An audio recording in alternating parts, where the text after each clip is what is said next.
Hello বন্ধুরা, সবাই কেমন আছেন? ভালো আছেন তো? আপনাদের দেখাবো কিভাবে আধার কার্ডের অ্যাড্রেস চেঞ্জ করা হয়। সর্বপ্রথম আমরা কি করব, গুগলে যাব, গিয়ে সেখানে সার্চ করব আধার কার্ড অ্যাড্রেস চেঞ্জ লিখে সার্চ করব। তো আমি সার্চ করলাম, আধারের ওয়েবসাইট চলে আসলো, সেখানে ক্লিক করলাম। এখানে অসংখ্য ওয়েবসাইট চলে আসবে, তো সেখানে আমি ক্লিক করলাম আধার ডাউনলোড। সেখানে গিয়ে সাইডে ক্লিক করলাম, লগ ইন করলাম, আধার কার্ড নাম্বার বসিয়ে দিয়ে ওটিপি সেন্ড করলাম। আমার মোবাইলে ওটিপি চলে গেল, ওটিপি সাবমিট করলাম। লগ ইন করার পর এখানে দেখা যাচ্ছে অ্যাড্রেস চেঞ্জ অপশানে ক্লিক করলাম। তো আমি অলরেডি একবার মারছিলাম, সেখানে ঢুকলাম। ঢোকার পর স্টার্টারে ঢুকলাম।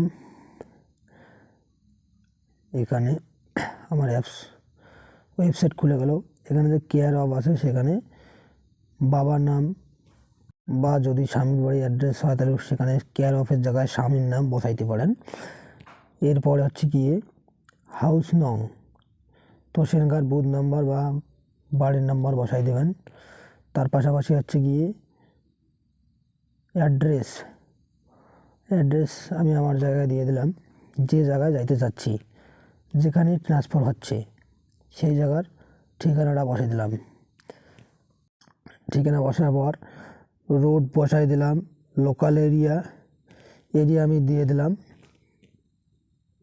আপনারা আপনাদের এরিয়া দিয়ে দিবেন, কোনো অসুবিধা নেই। ল্যান্ডমার্ক, স্কুল, কলেজ, মন্দির, মসজিদ যা আছে দিয়ে দিবেন। সামথিং আমি স্কুল দিয়ে দিলাম। স্কুল দেওয়ার পর এখানে হচ্ছে পিনকোড, যে জায়গায় আমি যাব, যেখানকার ঠিকানা করব সেখানকার পিনকোডটা দিয়ে দিতে হবে। পিনকোড দেওয়ার পর ওয়েস্ট বেঙ্গল অটোমেটিকলি চলে আসবে, বা যে ডিস্ট্রিক্টে আছে পিনকোড সেই ডিস্ট্রিক্টে চলে আসবে। এখানে হচ্ছে ভিলেজ, তো এখানে ভিলেজটা শো করবে, তো ভিলেজটা আপনি বা আপনারা দেখেই সিলেক্ট করে নেবেন। এখানে হচ্ছে ম্যানুয়াল আপলোড, ডকুমেন্ট কি আপলোড করতে হবে, ডকুমেন্ট দেখাচ্ছি। এখানে ব্যাঙ্ক অ্যাকাউন্ট স্টেটমেন্টও দিতে পারেন, ডিসেবিলিটি আইডেন্টি কার্ডও দিতে পারেন, ইলেকট্রিক বিল দিতে পারেন, গ্যাস কানেকশন বিল দিতে পারেন, 3 মাসের ইন্ডিয়ান পাসপোর্ট দিতে পারেন, কিষাণ ফটো পাসবুক বা life or medical insurance policy দিতে পারেন, জব কার্ড দিতে পারেন, ম্যারিড সার্টিফিকেট দিতে পারেন।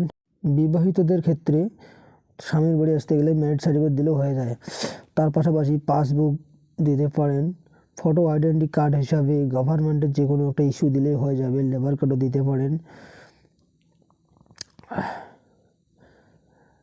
People tax receipt not order, 1 year income ট্যাক্সও দিতে পারেন। রেশন কার্ড, রেশন কার্ড দিতে পারেন। এসসি, ওবিসি, এসটি দিতে পারেন। শিডিউল ব্যাংক পাসবুক দিতে পারেন। Stamp signature of insurance official দিতে পারেন। স্টাম্প, এছাড়াও স্টাম্প এমএলএ মিউনিসিপ্যালিটি দিতে পারেন। যে কোনো একটা ডকুমেন্ট দিয়ে আপনারা করতে পারেন, যার যে ডকুমেন্টটা থাকবে। আমি সাপোজলি ভোটার আইডি কার্ড দিয়ে করলাম। ভোটার আইডি কার্ড চুজ করলাম, চুজ ফাইলে ক্লিক করলাম, ভিউ কানেক্ট কন্টিনিউ করার পরে ক্যামেরা যাবে। সেখানে আমি যেহেতু আগে থেকে ফটো করে রাখছি ডকুমেন্টটা, সেহেতু আমি পিডিএফ ফাইলটাকে চুজ করলাম, পিডিএফ সাবমিট করলাম। এখানে আমার পিডিএফটা শো করবে, যে আমি কী ডকুমেন্ট দিলাম সেই ডকুমেন্টটা শো করবে। নেক্সট করে দিলাম। নেক্সট করার পরে হচ্ছে গিয়ে এখানে দেখাচ্ছে আমাকে এখন পেমেন্ট করতে হবে। তো একবার মিলে দেখবো যে আমার অ্যাড্রেসটা, যে অ্যাড্রেসে করতেছি এই অ্যাড্রেসটা ঠিক হচ্ছে কি না, আবার কোথাও ভুল হয়ে গেল কি না, সেটা একবার মিলিয়ে নেওয়ার পর ক্লিক করে দেবো। ক্লিক করে পর পেমেন্টে করে দিলাম।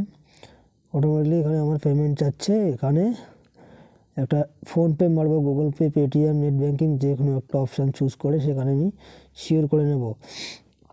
শিওর করার পর আমার ফোনপে করছি, ফোনপে মেসেজ চলে গেছে, সেই লিঙ্কে দিয়ে করতে পারি। আমি ফোনপে অন করলাম। ফোনপে অন করার পরে দেখা যাচ্ছে যে আমার এখানে অটোমেটিকলি মেসেজ চলে আসছে যে পে নাও। পে নাও ক্লিক করলাম।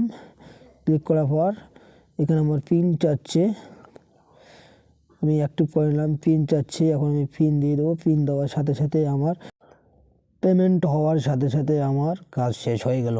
পেমেন্ট ভেরিফাই হওয়ার 72 ঘন্টার মধ্যে পেমেন্ট জেনারেট হয়ে যায়।